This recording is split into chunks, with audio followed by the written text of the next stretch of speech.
ഇവിടെ ഒരു പെണ്ണ് ഭയങ്കര ഫേമസ് ആയിട്ടുള്ള ഒരു സിംഗറിന്റെ കടുത്ത ആരാധികയാണ്. അവൻ ഇതിനു മുമ്പ് നേരിട്ട് കണ്ടിട്ട് പോലുമില്ല. എന്നാൽ അവന്റെ ഫോട്ടോ അവളുടെ റൂമിൽ ഫുൾ ഒട്ടിച്ചു വെച്ചിട്ടുണ്ട്. അത്രയ്ക്കും അവന് ഇഷ്ടമാണ്. ഈ പെണ്ണിന്റെ രണ്ട് കാല് തളർന്നു പോയതുകൊണ്ട് എപ്പോഴും വീൽ ചെയർ യൂസ് ചെയ്താണ് പോകുന്നത്. അങ്ങനെ ഒരു ദിവസം ആ സിംഗറിന്റെ ലൈവ് കോൺസേർട്ട് നടക്കുന്നുണ്ട്. അവിടെ പോയി അവനെ നേരിട്ട് കാണണമെന്നാണ് ആഗ്രഹം. അതുകൊണ്ട് ഭയങ്കര ത്രില്ലായി അങ്ങോട്ട് പോയി. അവിടെയുള്ള പോസ്റ്ററിന്റെ അടുത്ത് നിന്ന് ഫോട്ടോ എടുത്തുകൊണ്ടിരിക്കുകയാണ്. അപ്പോ പെട്ടെന്ന് ആ സമയത്ത് തന്നെ ഒരു ഇന്റർവ്യൂവിന്റെ കോൾ അവൾക്ക് വന്നു. ആക്ച്വലി ഇവൾ ജോലിക്ക് അപ്ലൈ ചെയ്ത കമ്പനിയിൽ നിന്ന് ഇന്നാണ് ഇന്റർവ്യൂക്ക് വരാൻ പറഞ്ഞ് വിളിച്ചത്. ഇവൾ അതിന് വരാമെന്ന് അവരോട് പറഞ്ഞു. കാരണം ഈ കോൺസേർട്ട് തുടങ്ങാൻ ഇനിയും 2 മണിക്കൂറുണ്ട്. ആ ഗ്യാപ്പിൽ പോയി ഇന്റർവ്യൂ അറ്റൻഡ് ചെയ്ത് വരാമെന്ന് ചിന്തിച്ചു. ആ കമ്പനിയും ഈ കോൺസേർട്ട് നടക്കുന്നതിന് കുറച്ച് ദൂരം അപ്പുറമാണ്. അതുകൊണ്ട് ബസ്സിൽ കമ്പനിയിലേക്ക് പോയി. അവിടെ പോയി നോക്കിയാൽ ആ കമ്പനിയിൽ ഒരു ലിഫ്റ്റ് പോലും ഇല്ല. സ്റ്റെപ്പിൽ തന്നെ കയറി പോകണം. ഇത് കണ്ടത് ഇവളെ കൊണ്ട് സ്റ്റെപ്പ് കയറാൻ പറ്റാത്തത് കൊണ്ട് ഇന്റർവ്യൂവിന് പോകുന്നത് തന്നെ വെറുതെയാണെന്ന് പറഞ്ഞു പുറത്തു വന്നു. എന്നാൽ വീണ്ടും തിരിച്ച് കോൺസേർട്ടിന് വന്നാൽ പ്രോഗ്രാം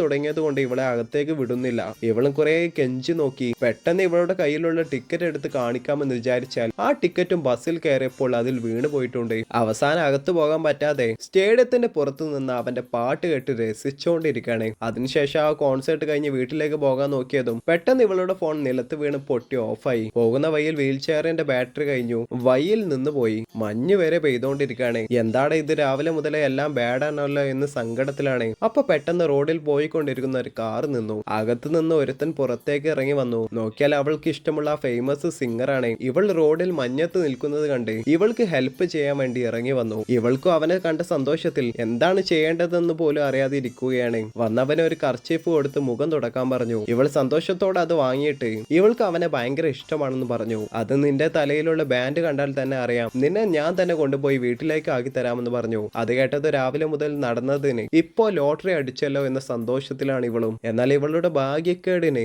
ആ വഴി വന്ന ഇവളുടെ ഫ്രണ്ട് ഇവളെ കണ്ടതും ഇവളെ അവൾ തന്നെ വീട്ടിലേക്ക് ആക്കി കൊടുക്കാമെന്ന് പറഞ്ഞു. അങ്ങനെ അവസാനം കിട്ടിയ ചാൻസും വെറുതെ പോയി.